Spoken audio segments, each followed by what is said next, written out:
Alhamdulillah, asyhadu an la ilaha illallah, asyhadu anna Muhammadan abduhu wa rasuluhu. Allahumma salli wa sallim ala nabiyil karim Muhammad ibn Abdullah wa ala alihi wa sahbihi wa barik alaih. Assalamualaikum warahmatullahi wabarakatuh. Waalaikumsalam.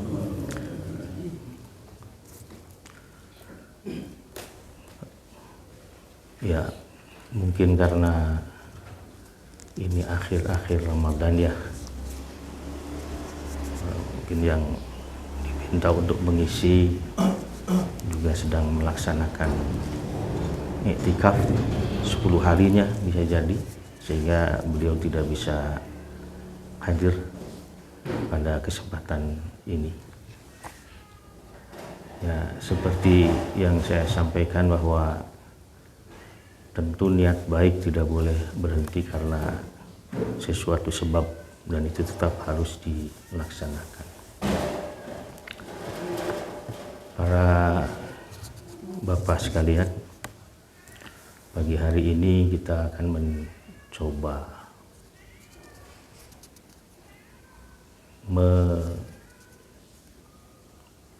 kalau saya menyebutnya mengkilas baliklah pengajaran mungkin yang sudah disampaikan oleh para guru kita di majelis ini juga, yakni pembahasan tentang Lailatul Qadar.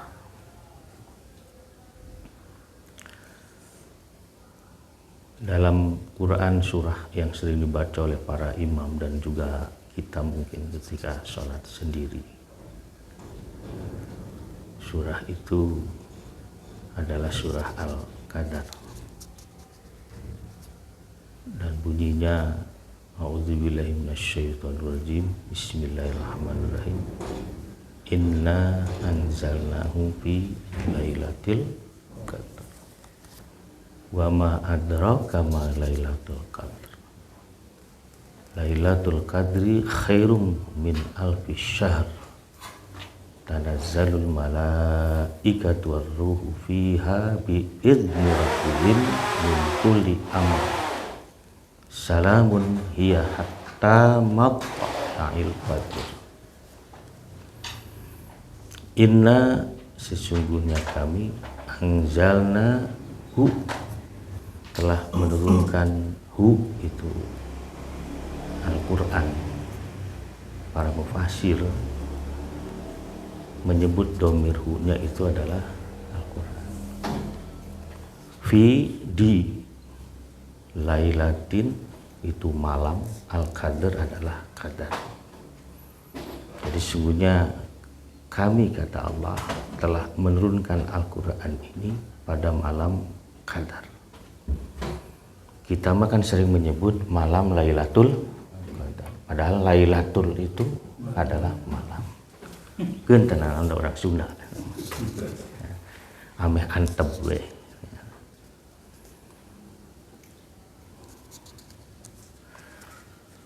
Lailatul Qadar itu adalah, dan Allah menanya, wama adraka.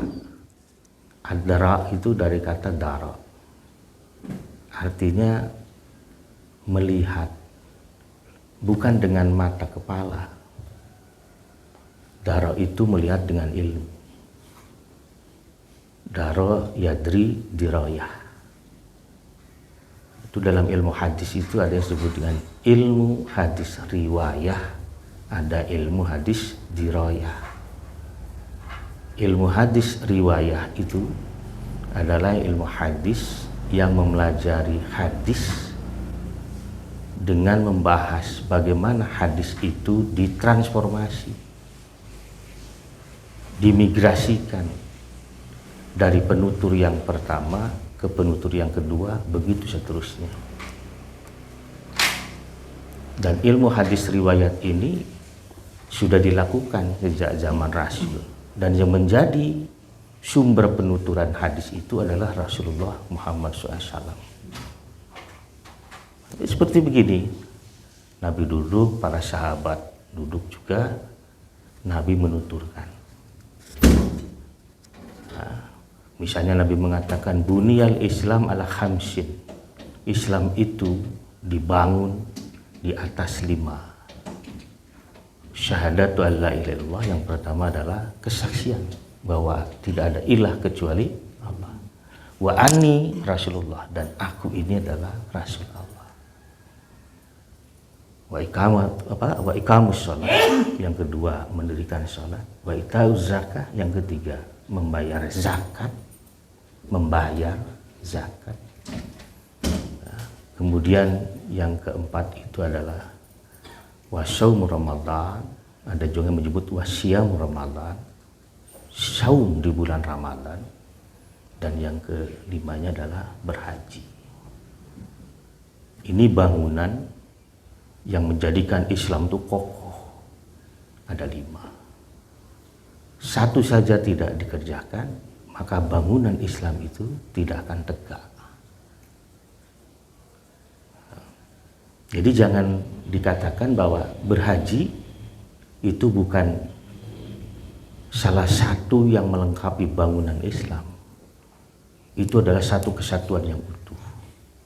Cuma nanti kalau berhaji itu ada kata-kata dalam Quran, manistata'a ilaihi sabila. Bagi orang yang memiliki istita'ah, kemampuan ilaihi untuk sampai kepada berhaji itu sabila, jalan penumpuhannya.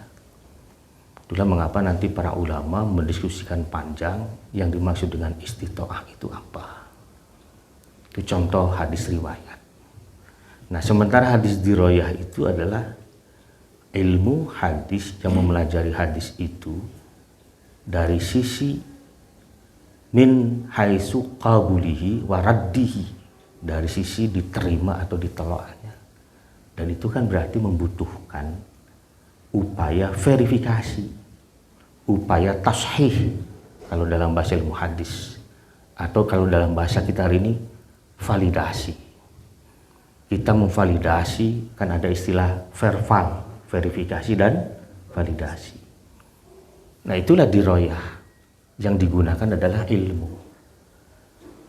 Nah, dengan melihat misalnya sanadnya, apakah hadis ini benar-benar disampaikan oleh sanad yang utuh, diisi oleh rawi-rawi yang memiliki integritas, yang memiliki kapabilitas, sehingga dia menjadi acceptable. Wah, cek bahasa keren, menjadi bisa diterima.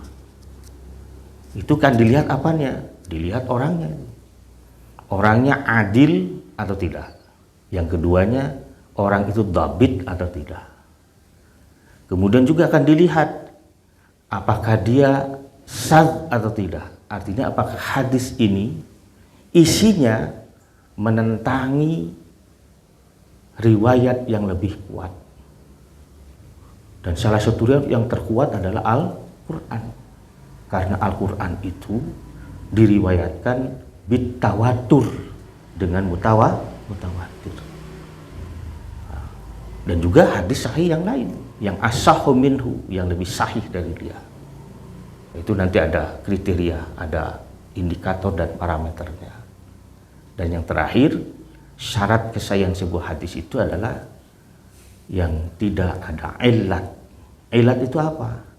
Penyakit yang tersembunyi. Dan itu hanya para ulama hadis yang tahu. Sebuah hadis dikatakan berpenyakit itu hanya ulama hadis yang tahu. Misal begini, ini contoh ilat. Tenan rada ngalir ngidul lagi nya, jadi wawasan. Misal begini, misal ini di kelas saya ini misalnya ada Ustadz Mukhlis. Ustadz Mukhlis sejaman tidak dengan saya? Sejaman. Ya, ini kan bisa mubasyarah ini karena sejaman. Kalau tidak sejaman, mana mungkin ada mubasyarah. Ustadz Mukhlis sekarang hadir di tempat ini? Hadir. Katakanlah kalau di catatan kelas itu ada yang disebut dengan absensi. Seluruh murid, seluruh siswa itu tercatat dalam absen. Setiap kali saya mengajar, saya absen. Setiap kali saya mengajar, saya absen. Didahului dengan mengabsen orang. Tercatat Ustadz Mukhlis salah satunya.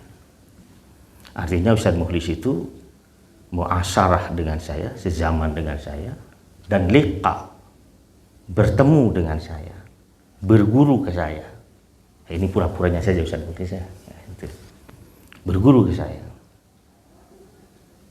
Dan tidak bisa dibantah karena absennya ada, nama Mukhlis itu ada.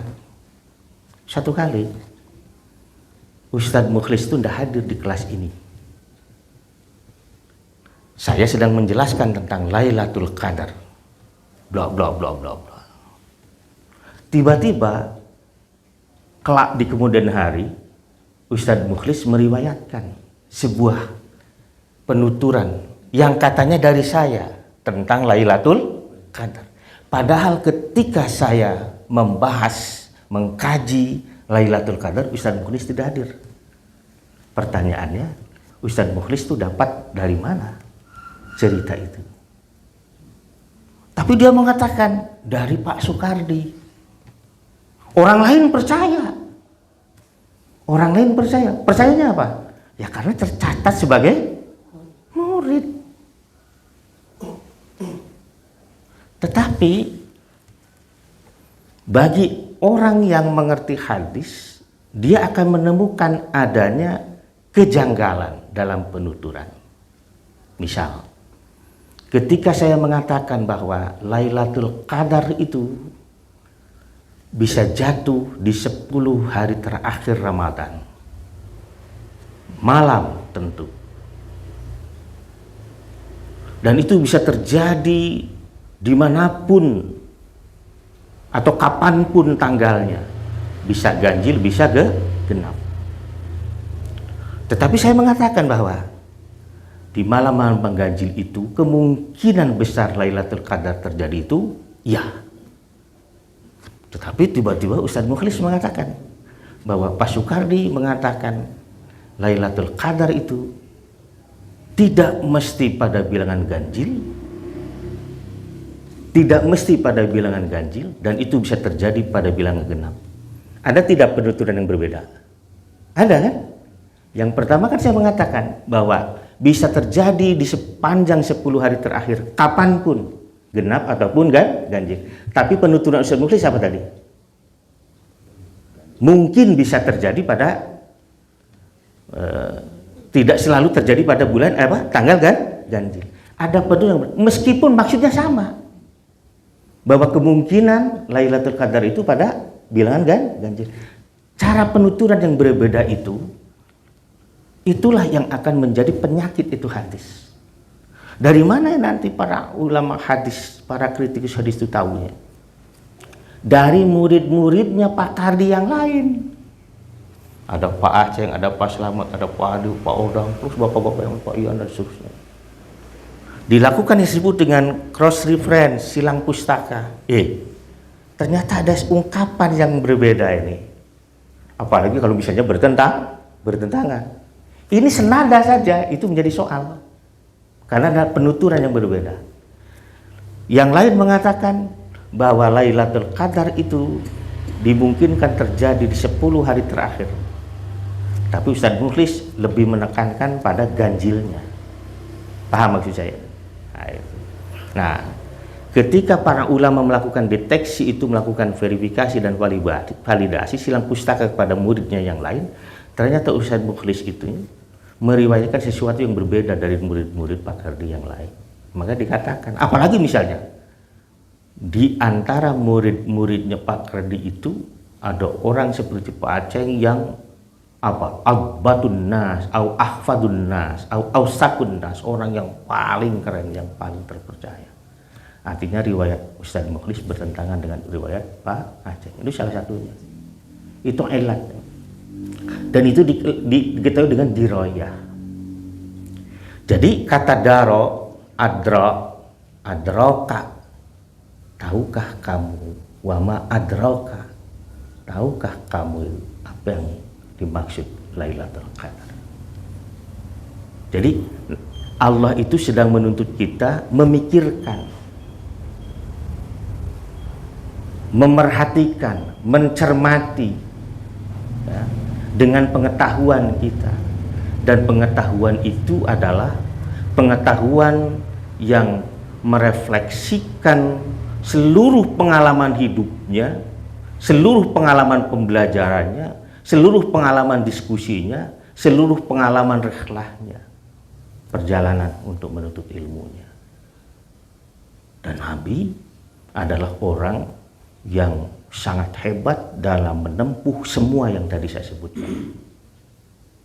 Bayangkan, beliau sudah mengalami yang disebut dengan Isra wal Mi'raj, perjalanan lintas zaman. Jadi Allah sendiri nanti akan menjelaskan, wa ma adraka ma lailatul qadri khairum min alfi syahr. Malam Qadar itu adalah malam yang khair, yang lebih baik. Khairun itu artinya lebih baik.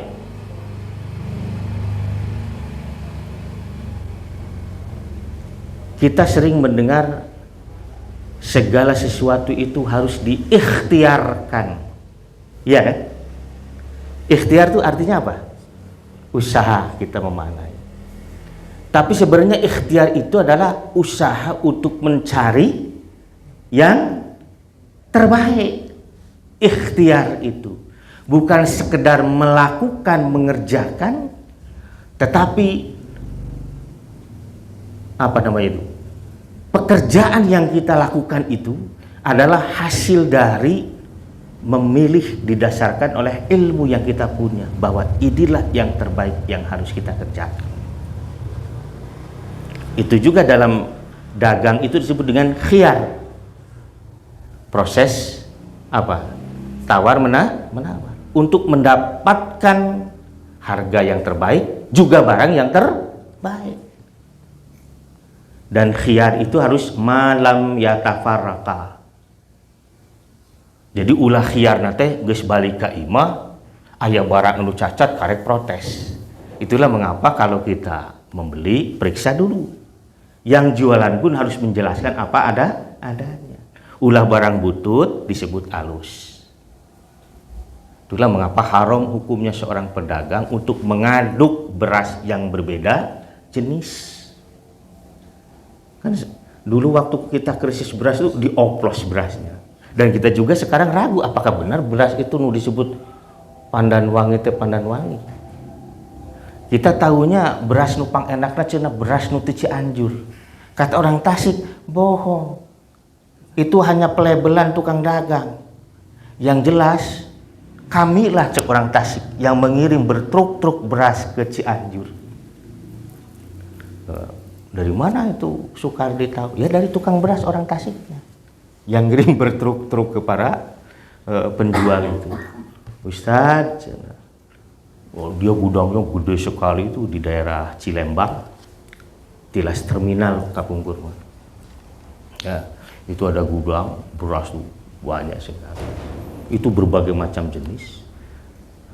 Namun Ustadz hoyong uninga, palai uninga. Eta nu disebut bias Cianjur teh salares nama eta bias di Tasik. Dan memang ya kita kan tahunya bahwa beras yang terbaik adalah Cianjur. Mungkin dulu. Ya. Tapi sekarang dengan teknologi pertanian yang sangat baik, dimanapun itu beras bisa ditanam dengan cara yang lebih baik, sesuai dengan juga apa namanya itu bibit ya, yang ditanamnya itu jenis apa, dan itu bisa dimanapun.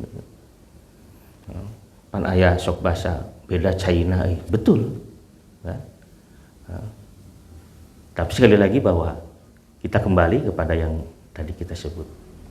Wa ma adraka lailatul qadr khairum min alfi syahr, bahwa malam Qadar itu adalah malam yang lebih baik dari 1000 bulan. Sebelum nanti saya menjelaskan kadarnya. Mengapa? Tanazzalul malaikat waruh. Tanazzalul malaikah. Apa artinya Ustaz? Tanazzalul, turun.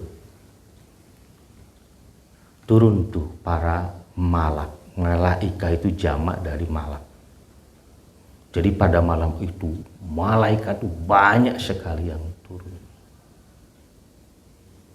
Meskipun kita sering memaknai malaikat untuk menyebut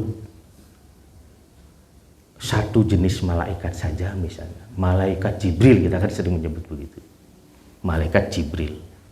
Dan saya pernah menyampaikan bahwa Jibril itu adalah bentuk mufrad dari Jibril,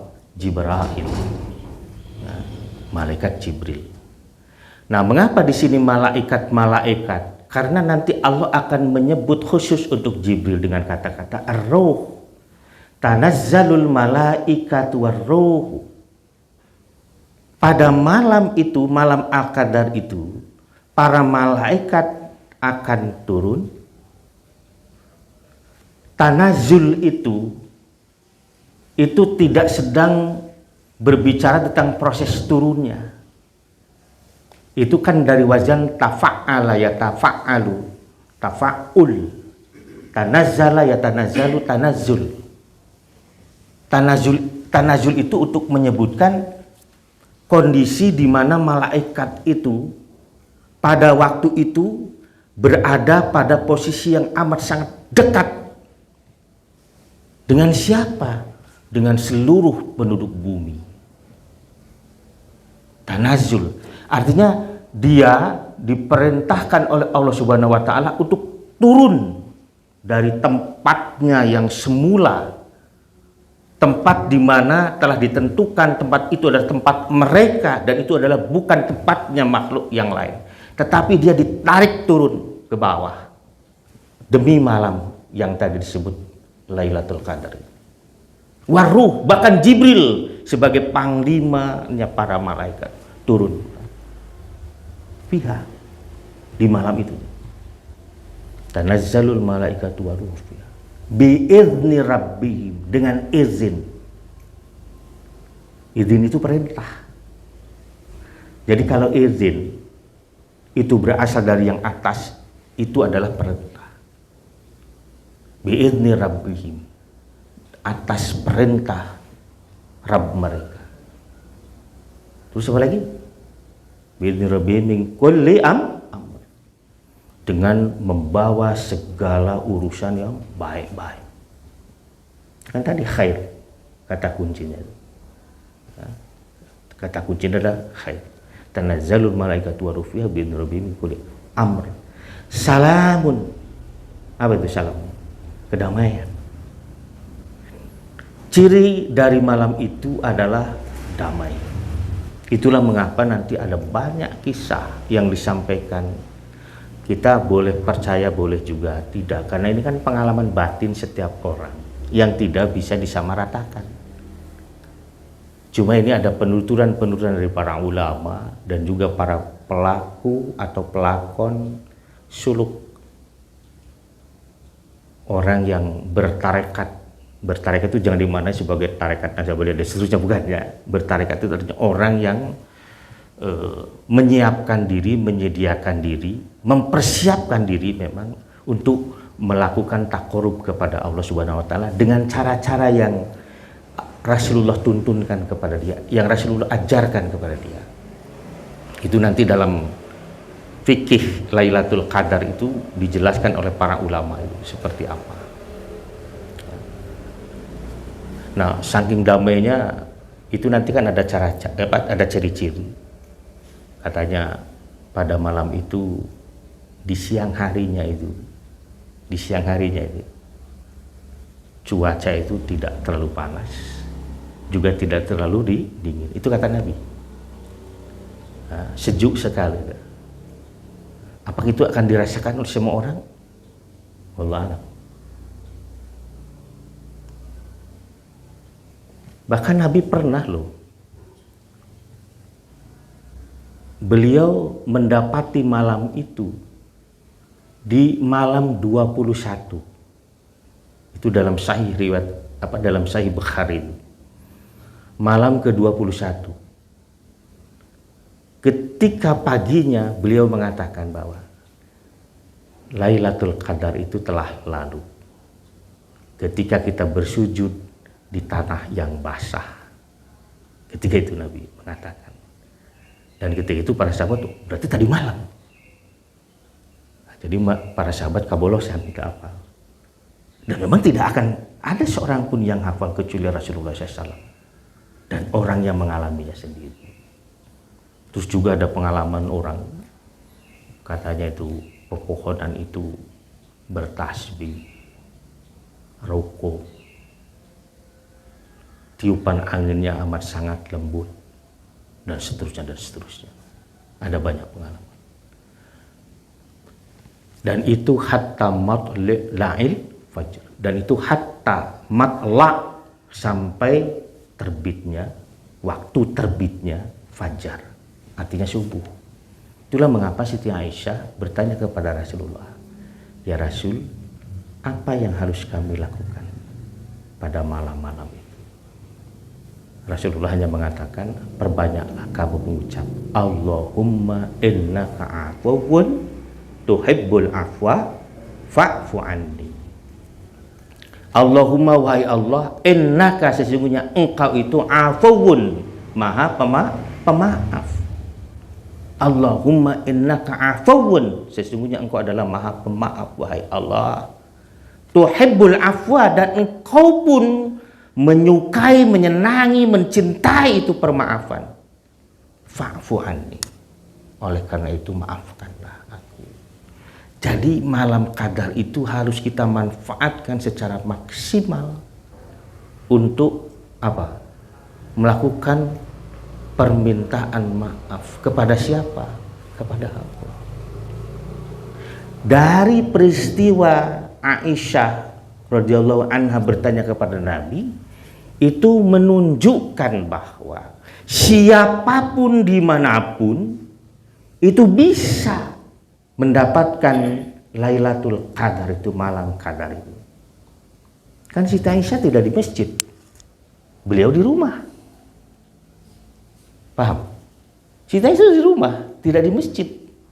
Istri-istri Nabi itu tidak pernah beriktikaf di masjid kecuali sepeninggal Rasulullah. Dan itu amat sangat dibatasi, dia membuat mihrab atau hujr, kamar khusus di masjid itu, sehingga tidak bercampur dengan laki-laki. Nabi itu juga kan menyiapkan hujrnya sendiri di masjid untuk beriktikaf itu. Karena pun orang mah ngariung lah. Apa sih yang dilakukan pada malam qadar itu? Yang harus kita beribadah kepada Allah. Itulah mengapa kemudian para ulama juga banyak yang ini juga ada pertanyaan, tapi kalau saya mengatakan tidak mesti dan tidak boleh. Nah, karena itu akan jatuh kepada yang disebut dengan bid'ah nantinya.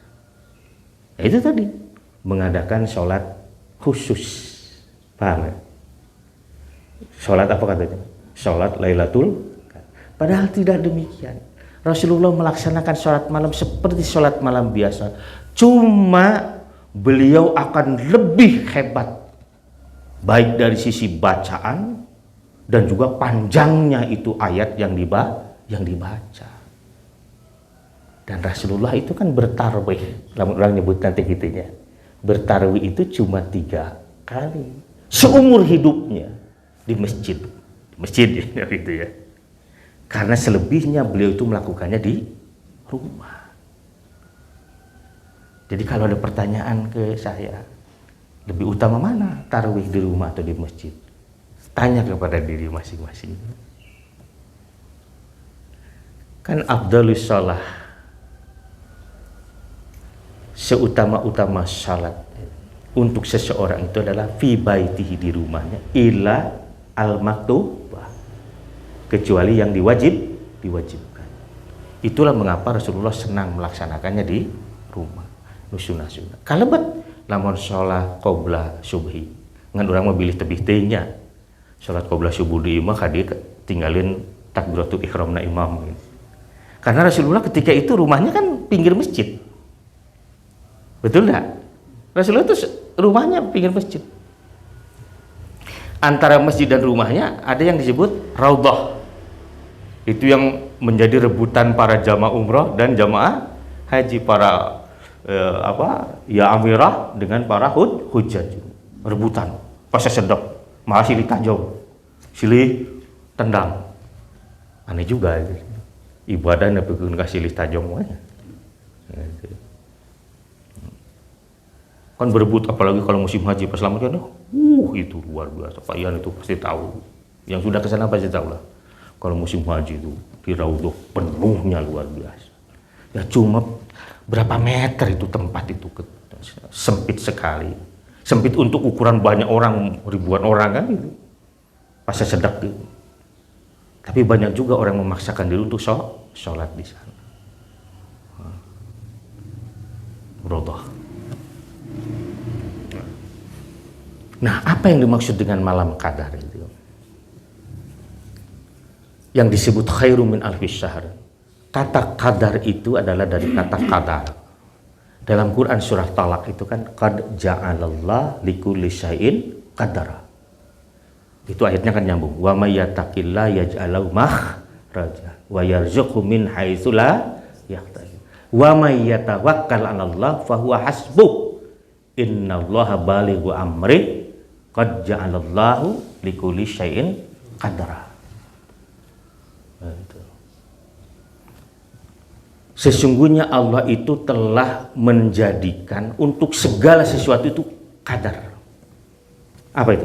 Takaran, ukuran. Likulli syai'in. Kita dibuat seperti sekarang ini, wujud kita seperti sekarang ini, itu sudah ditetapkan kadarnya itu. Sehingga orang membahas panjang lebar tentang qada dan qadar apa bedanya. Saya mau nanya ini, qada itu artinya apa? Pan orang sok nyebutkan qada jeung qadar, qada dan qadar. Qada itu apa? Ketetapan, ketetapan. Qadar, ya.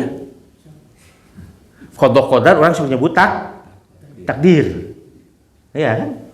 Qada qadar kemudian kita sebut itu sebagai takdir. Wa qada rabbuka alla ta'budu illa iyyah wa bil walidaini ihsana. Wa qada rabbuka, Allah telah menetapkan.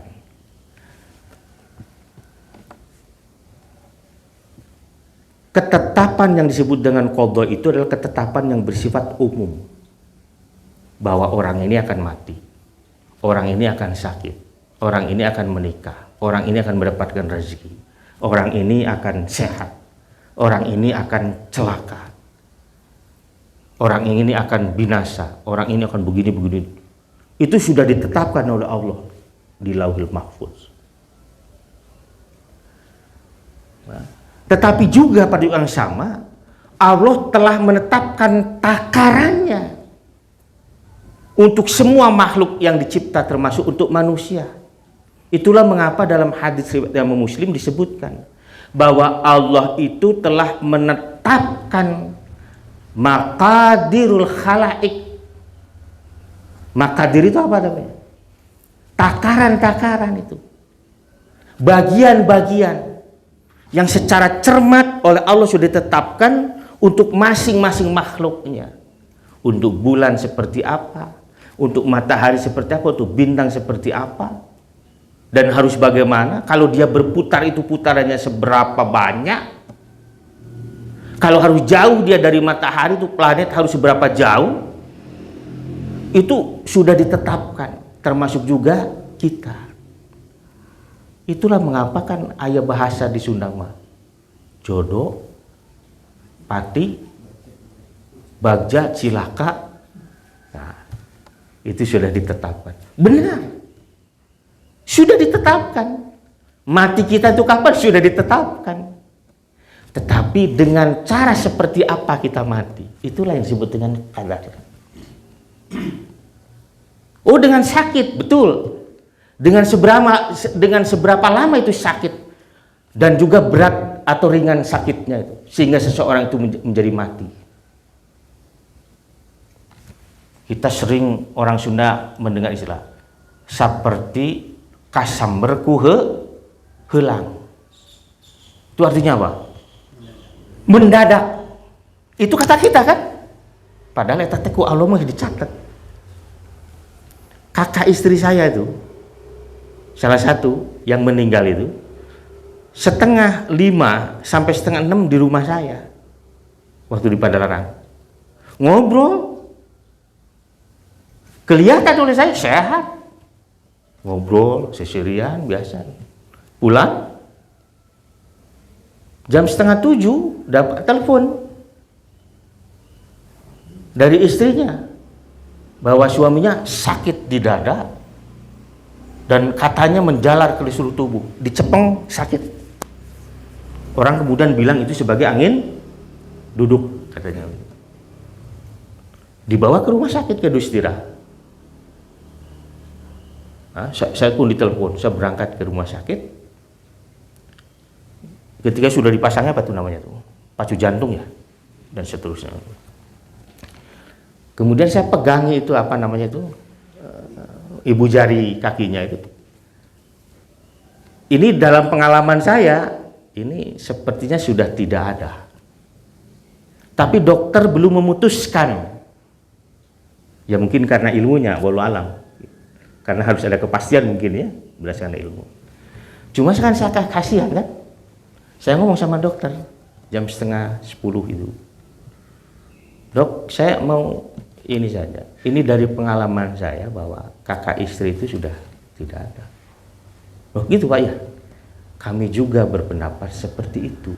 Sejak kapan Pak dokter tuh mengatakan berpendapat bahwa kakak istri saya itu sudah meninggal? Sejak jam 8:30 tadi. Nah, itu ilmu kedokterannya.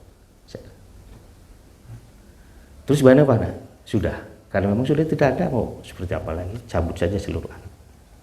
Kemudian saya ngomong sama istrinya, sama anaknya, bahwa suamimu dan bapakmu itu sudah tidak ada. Nangislah semua.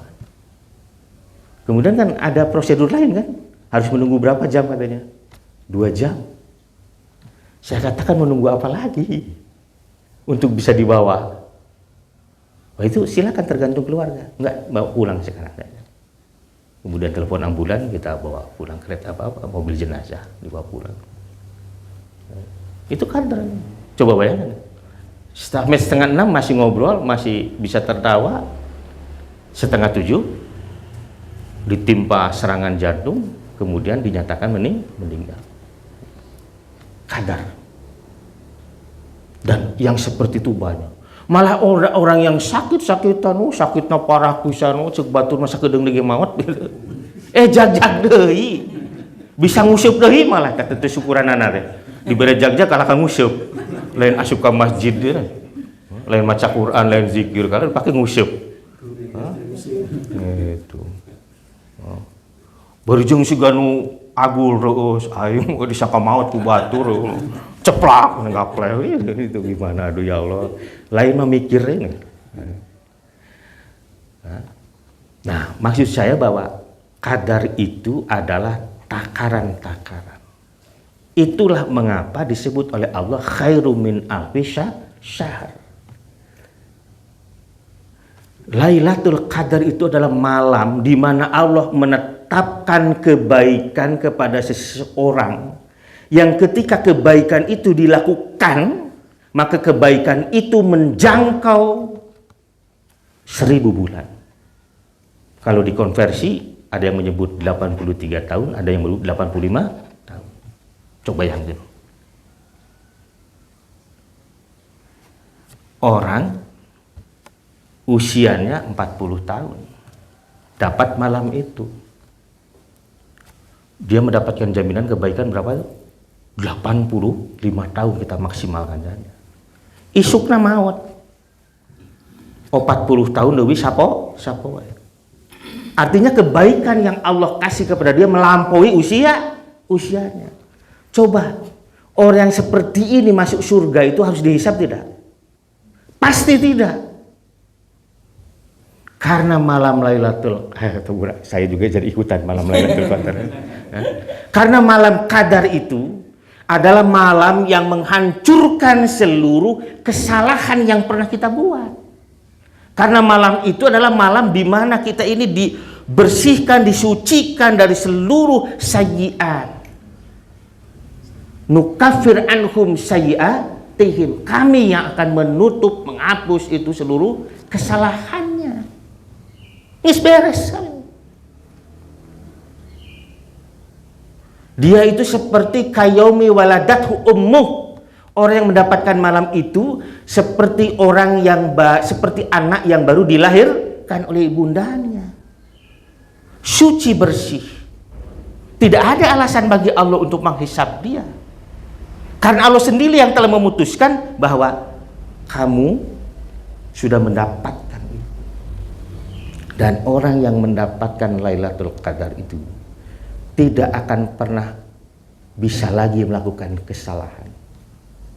Karena Lailatul Qadar, kebaikan yang 1000 bulan itu telah cukup menjadi benteng dirinya untuk melakukan perbuatan maksiat dan menjadi hijab bagi dirinya untuk melakukan perbuatan-perbuatan dosa.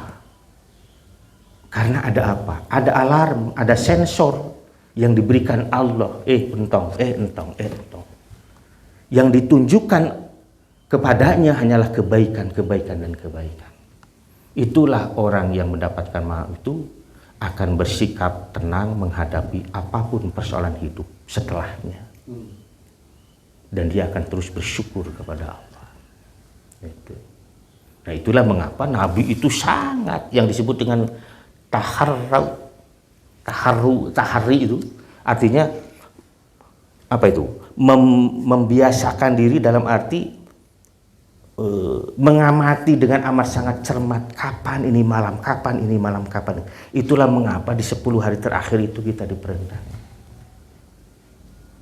Jadi disebutkan taharu fi ashril awakhir. Jadi apa? Kita mencermatinya di 10 hari terakhir. Kalau kita belum berkesempatan, nah itulah mengapa kemudian muncul i'tikaf.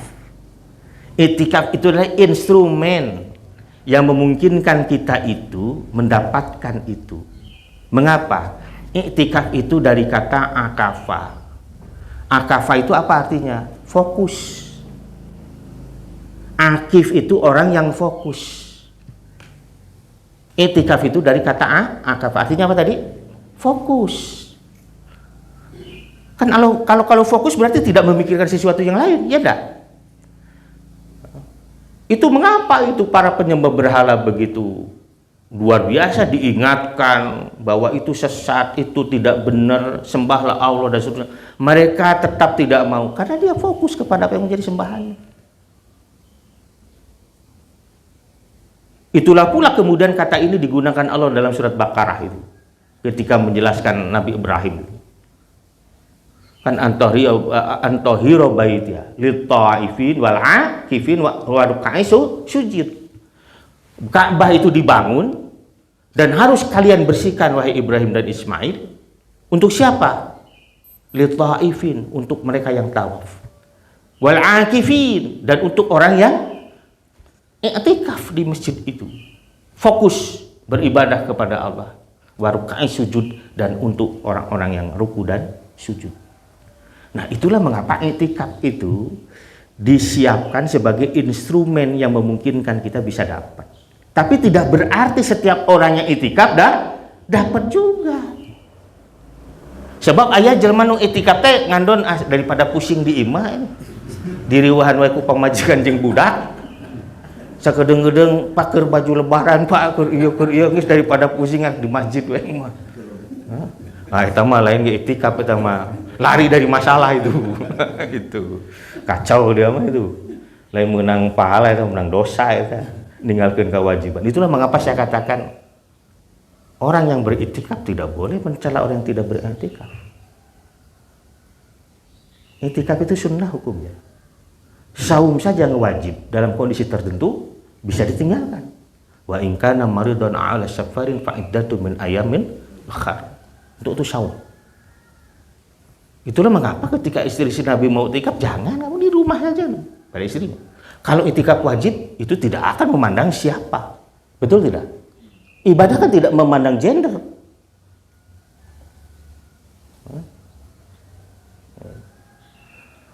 Nah, itulah mengapa para ulama bersepakat bahwa untuk mendapatkan malam itu tidak harus beriktikaf. Cuma iktikaf menjadi instrumen yang paling baik untuk mendapatkan, untuk memungkinkan mendapatkan malam itu. Nah, iktikafnya kudu benar. Saya juga dulu ya, tahun 90-an dulu saya sering melatih iktikaf, bahasanya latihan iktikaf gitu ya. Jadi dimimiti jam 10 peting nepikeun ka subuh gitu. Nah, supaya tinundutan diisi ku kajian gitu. Padahal kajian itu tidak, dan saya juga aneh. Iktikaf kabeh diisi ku kajian. Iraha tadzakurna, iraha zikirna. Zikir dalam arti melakukan semacam perenungan, berdialog langsung dengan Allah. Kapan kalau semuanya diisi oleh ustadz? Sekarang itu di masjid-masjid banyak yang begitu. Untuk latihan, oke, nggak apa-apa. Nah, tapi sebaiknya iktikaf itu tadi, fokuskan dia kepada Allah. Takorub kepada Allah dengan zikir, dengan baca Quran, dengan melakukan perenungan, kontemplasi, mengingat pertaubatan. Kan begini, man najah ya Rasul. Yang disebut dengan kesuksesan kemenangan itu apa ya Rasul? 1. Imsak lisanak, jaga lisanmu. Wal yasaka baituk, dan jadikan rumahmu itu tempat yang leluasa bagimu, tempat yang menyenangkan. Baiti dan yang ketiga apa? Wabki ala khati'atik, nangislah kamu atas kesalahan-kesalahanmu. Nah, itu maksudnya iktikaf dulu, salah satunya itu. Berzikir, berkontemplasi, merenungi semua perkara yang pernah dilakukan. Kita melakukan pertaubatan di sana. Itu. Jadi baca Quran. Bisa di rumah, silahkan. Tapi lain iktikaf ngarana. Tapi kita boleh silahkan melakukan itu. Baca ibadah di rumah maksud saya itu. Baca Quran, berzikir dan seterusnya. Silahkan. Ngapalkan Quran malah. Itu. Dan insya Allah kita akan mendapatkan kebaikan-kebaikan. Kan begini, meskipun tidak mendapatkan Lailatul Qadarna, lamun penting orang di rumah belum berzikir dan seterusnya, atau di masjid, paling tidak dengan perilaku itu kita melakukan ibadah dan kita ikhlas meniatkannya karena Allah, kita mendapatkan pahala. Itu. Jadi itu kudu mikiran, kudu menang, emang nak disia-saha cek Allah. Kumaha aing itu. Nah, tugas kita itu adalah melakoni prosesnya. Hasilnya Allah. Kan ingat, tidak ada satupun kebaikan kecuali Allah akan balasi kebaikan. Faman ya'mal mithqala dzarratin khairan yarahu. Tapi sebaliknya, wa may ya'mal mithqala dzarratin syarran yarahu. Jadi itu intinya, ya. Jadi terakhir dari saya, ini masih ada sisa. Kita pun tidak tahu apakah itu sudah lewat. Kan ini berarti hari ke-23 ya. Masih ada 24, 25, 26, 27, 28, 29. Lebaran puasa sekarang berapa hari? 30 ya? 30. Sok kejar saja lah. Kita usahakan. Jadi memang godaannya gede kan kalau di kita. Semakin mendekati Lebaran, semakin ke pasar bukan ke masjid. Semakin ke pasar, semakin ke jalan ramai.